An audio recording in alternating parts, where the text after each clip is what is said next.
Right, the training diary that never ends. I'm going like incident. I didn't really want anyone to join me, so you're right. I see what you're doing. Not joining me in my lives, right?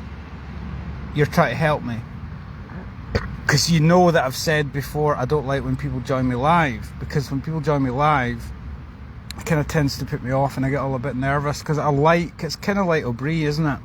So much stuff that you could break down. He said his wife Anne, when interviewed in that documentary, she was talking about whatever works for you. She was talking about we were a bit depressed and a bit fed up, and Graham was trying to get a decent job, but I felt he had too much talent for that. So I wouldn't say I was happy, but I was willing to suffer on him a little bit, knowing that he was doing something that he wanted to do. In the end, I didn't think it would happen the way it happened, but it did, and I'm delighted. And I think there were so many people that thought Graham couldn't do it, and that was a lot of the driving force behind him, you know. So that it's kind of like that with the lives. I like it when folk don't respond to my shit. It fires me up. One of these YouTubers was saying, see when folk don't get your shit, or they don't appreciate your don't applause, and you're getting rejected, cancelled, whatever else, it should feel like fire in your bones, and it really does, because I don't need support. It's like, if anyone wants to come out, as Bill Burr said, I'm like an army general leading you into battle. Not everyone's going to be there at the end in my particular campaign. Some people might just dip into this every now and then. That's fair enough, you know. Dip into Dave. The life of an athlete, it is a very selfish endeavour. It is a very, I wouldn't say narcissistic. I mean, the thing is that you can analyse that. You can say the activity itself, it's like totally have to travel at your backside, and you have to be very, very, it's not a comfortable position to be in, as Billy Connolly said, you know. And he also said that acting with Dame Judi Dench was like being in the backdraft of a truck. You just get pulled up, you know, other people lifting you up to their level. You raise me up so I can stand up. That's a bit like you. The fact that I think some of you have occasionally, or maybe even regularly, watched some of my shit has actually risen me up. So I'd like to thank you on this day, because it's quite cool. Because if you're just being yourself and being real, then, you know, if someone wants to get into it, fine. If not, that's all very well as well. But so yeah, the life of an athlete is quite, it's not a comfortable you know, if you want to be good, you know, okay, you know, I've already been good, but I mean, you know, the lockdown thing did afford me, the furlough thing did afford me the opportunity to live the dream and train like a pro. And again, when you're working so hard at the bistro as I was ready to not crack, but I was ready for a burnout. So as desperate and tragic and everything as the COVID thing was, at least in my selfish world, it allowed me to live the dream, train like a pro. I still had my other job, so it wasn't like I was just sitting on my arse the rest of the time, but I was very productive. Some other people, I won't name names because I don't care what anyone else is doing really, but they let the grass grow under their feet, didn't they, in COVID? Like, you got to get productive, you know what I mean? Sure, musicians, and as it was like, oh great, I've got a chance to write this album, but not really, because they couldn't tour, could they? And they couldn't make so much money, so it was good and bad, isn't it? But yeah, that's not the point of this. The point of this is let's come back to reality. Let's come back to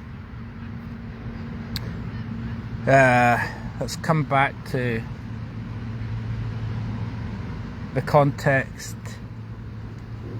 Let's have a little zoom out what we've been doing.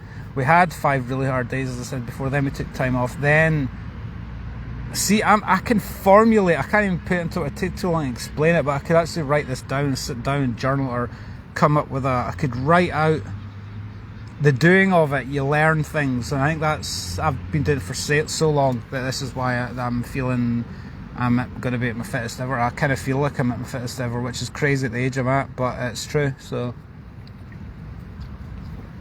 you can actually formulate, you can actually discover a lot of genius things when you just got that space on your own to discover new things that you'd never little light bulb moments in the training process and everything. And one of them there was vary how hard you do 5 really hard. When you're feeling, basically it's on feel. It's on feel, as O'Brien said. It's like you're doing it on feel. When you, like the Kenyan marathon runners, they would used to say that. And they felt good, they would go hard. And they felt tired, they would ease off. It's quite as simple as that. But then there's also, you can feel tired, but yet still have the fitness to still be able to bang out another. There's that as well. But changing one of the pro training tips, it's not even a tip, pro training techniques, is too hard, 1 day off. And that's the same as like London Marathon. When you're doing London Marathon, right? You'd finish the London Marathon, or just could, same thing with training. You would be tired the 3rd day after it, not right after it. The body's like going, come on, let's more, let's do it. So you could almost feel like you've moved up a level. So 2 hard days and then 3rd day off. That's a professional training technique. 2 hard days, 3rd day ease off. So zooming into what we've been doing there, yesterday fired it up to Glasgow at a personal record. If you look at my Strava, which I won't share because this is just anal, this is just for myself, and it just might be escapism for people. Davey from Dumfries try to get fucking brilliant. I'm already at brilliant stage. We're trying for awesome.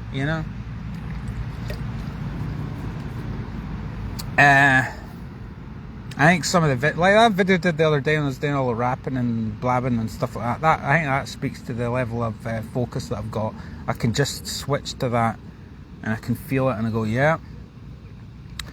I think we can play with this really quite nicely. But looking at yesterday's ride from Dumfries to Glasgow, 19.9 miles an hour, pretty much 20 miles. I got slightly slowed down when I entered the city and I got slowed down by traffic lights a little. But it's essentially, I was on 20 mile an hour and I didn't think it was really possible. But see, when you get to Lark Hall, you get these lovely long. Then I started to get into it. I was feeling quite tired. It's almost like the frustration. The first half, it's the nerves, because it's like marathon running where you do negative splits. The first half you do easier pace than the second half.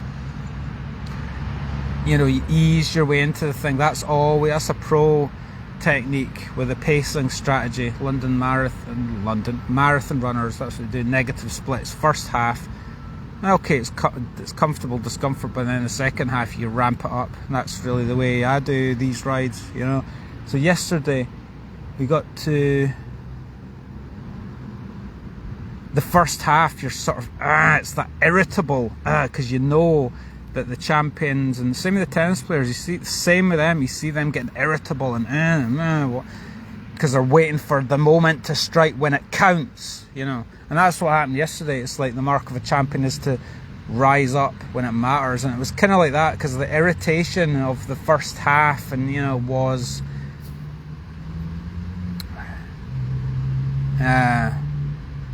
flushed away when I got to the second half, where I felt like you see, because you want to know in the second half, do I have it, is this on, because that was the goal, 20 mile an hour. See what I mean about elevate yourself to, that's what we want, 20 mile an hour. So halfway we're like, is this on, irritable, fucking hell, the sunlight coming into me, I can't see the road, glare, and irritations and the roadworks and stuff, I'm just like, fuck off, I want to do this. So halfway, when all that was brushed aside, we finally got to, it was then, relax into this, this is on. Even though I was a mile slower than my mile an hour half slower than my 20 mile, not a mile an hour half, I don't have, the Garmin doesn't show the real-time average speed, so I've got to work it in my head, which is not that difficult. It's like, it's basically a mile. If you're doing 20 miles an hour, it's 3 minutes for every mile, right? So I was kind of working it out and going, I'm a bit off the pace here. And what was good about it, like I said before, you go faster, less effort. It's just like, right, I'll lit up, as Graham O'Brien said, it's not about going fast, it's about not going slow. So that's what happened. In the last section, it was like, I know how to do this. Ease off, go faster by spinning the legs. Don't overly push it. Let yourself go fast. Just enjoy this. Go with the flow. We weren't pushing it. So I think I brushed aside the memory of the way I'd done the last half several times, where I'm trying too hard. No, and it's sort of like, because my legs were tired as well, I let them come to me. You see, I let them come to me, and it was like, I just flow with it. And it's like, that's the way you should be all the time, really. You shouldn't be forcing it. When it feels good, and it's hard to explain, you just know when it's right. You just know when you're feeling good. That's when you push it. So we got the 20 mile an hour average speed. Today we're feeling a bit rough and overly tired again with the heat.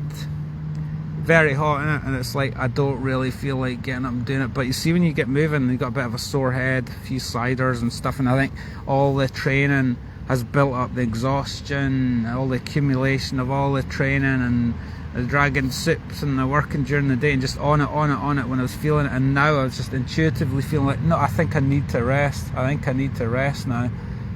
But today I'm like, just one more, because despite the fact that we're really tired, I feel like we have to do this today. So watch this space. We're going to try and hit.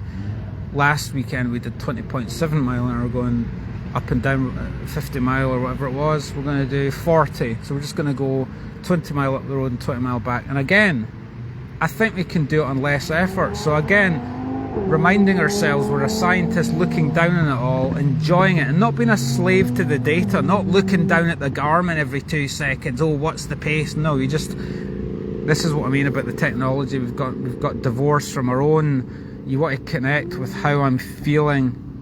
And the meditation side of it, ease my way into it. Don't just relax. And how are the legs feeling? Go with that. Go with the feel side of it, and use the Garmin and the data as a secondary. All right, interesting. Not wedded to it. Interesting. Just glance at it. Interesting. So that's the goal. We did 20.7 mile an hour, and it'd be nice to get 21 plus miles an hour. So as I said before, with the storming pace we did yesterday, I think, as I say, 2 days hard, 1 day off, I think we should be able to replicate or put a good effort today. And then, as I was saying tonight, we really need to take a break, because we've done a lot, and the whole accumulation of everything, you just feel like, I just want to chill. So we might actually take 2 or 3 days of zero cycling. Problem is, because I need to get to work via the bike, that might be difficult. We don't have the car on the road yet, but yeah. But anyway, I'd just like to finish with a little song, Speedway at Nazareth.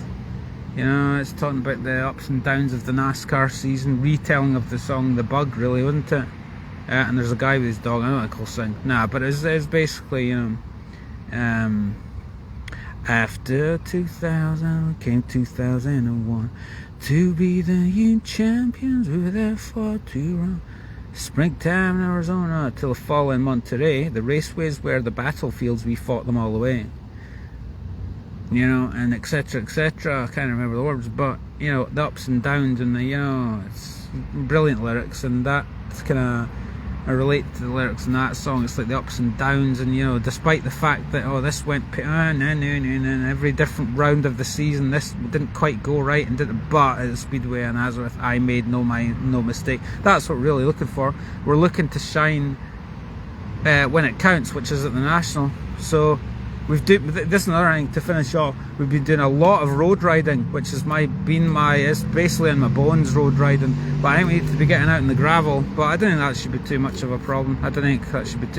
Just to translate the fitness. As I say, the best road cyclists on gravel, the people that won the gravel events were all pros that just did it for a laugh and just translated the road fitness to gravel. You know, you should be able to do that. But anyway, I'm really looking forward to watch the space even go faster than 20.7 miles an hour. I think 21.5 miles an hour, that'd be quite nice. But again, we're doing the same thing as yesterday in order to achieve that. We're not fighting it, trying too hard, you know. We're pacing it. We're plenty left in the tank. Intelligent, right? Smarter, not harder. You know, going with the flow. It's hard to explain, but that's why we have gears on the bike, keeping the same roughly, probably about 80 RPM cadence. You know, 80 revs a minute, right? Something like that. I don't have a cadence, but again, that using the feel is good enough. So about 80 revs a minute, and then we just flow with it and be in the right gear. Don't be over geared, because over geared it tires the muscles quicker. So as I say, what Graham Ree said is, it's about going fast, not going slow. It's not about going fast, it's about not going slow. Let yourself go fast. And there's a final thought, because it's so hot.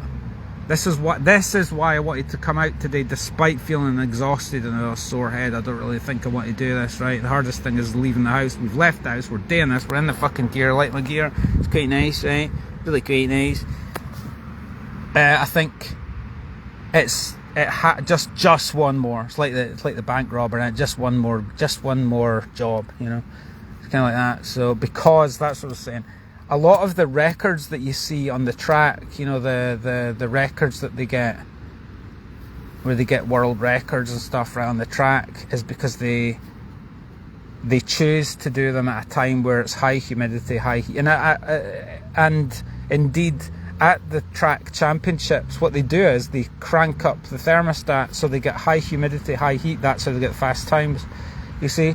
So a body moving through physical air is quicker when there's higher humidity, higher heat. So that's why I want to do this today. Relatively not much wind, so we should go quite quick. And again, down in the drops, nice aerodynamic position. No rucksack as well. Carried the rucksack up here.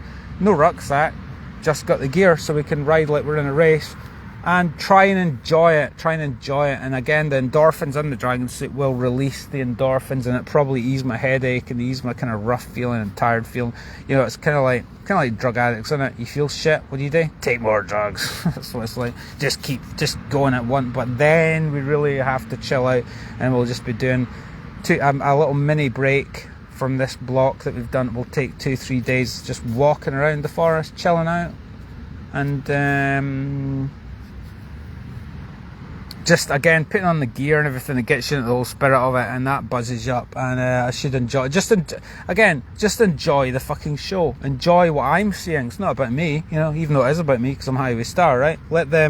I'll be watching what's going on around me and lose all self-consciousness, which is the mark of a great actor, a great performer. Anyone doing anything is to forget yourself, and I think I've proven that really quite to the nth degree with some of my content and everything. Forget yourself, get lost in it, in the zone, you know. And that's what I try to do. Try and hit 21.5 mile an hour. I don't know if it's doable, but we'll give it a shot. And again, we're not going to try and force it. We're going to let it come to me. Legs, come to me, baby. I've done all the work. We're fit. We shouldn't even need to try that hard. And then anything else is a bonus, baby. Yeah.